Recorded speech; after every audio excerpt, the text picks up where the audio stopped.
দেখলে 100 দিন কিন্তু শুরু হয়ে গেল। ও মাই গড। আর এখনই 100 দিনের চ্যালেঞ্জের প্রথম ঘন্টা শুরু হয়েছে। শুরু যখন করতেই হবে, চলো আমরা শুরু করে ফেলি। চলো একবার ঘুরে আসি। চলো আমরা দেখিও আসল পাইলট কিনা। কি বলছো? যদি আরমান্দ এই প্লেনের ভিতরে 100 দিন কাটাতে পারে তাহলে ওই প্লেনটা জিতে নেবে আর পৃথিবীর যে কোনো প্রান্তে চলে যেতে পারবে। দেখা যাক। 100 দিন এটার মধ্যে নো প্রবলেম। এটা স্মুথ রাইড ছিল, দারুণ দেখতে লাগছে। দেখা যাক ল্যান্ডটা স্মুথ হয় কিনা। এটা অসাধারণ লাগছে। এটা দারুণ ছিল।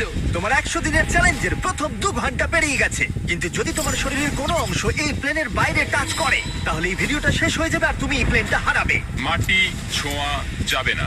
Good luck. দেখা হচ্ছে তাহলে। তাহলে দেখা যাক আরমান্দ এই প্রাইভেট জেটটা জিততে পারে কিনা।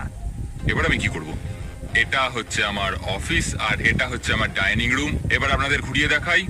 এটা হলো বেডরুম, এখানেই আমি পরবর্তী 3 মাসের জন্য ঘুমোবো। এখানে রান্নাঘর তো নেই, কিন্তু একটা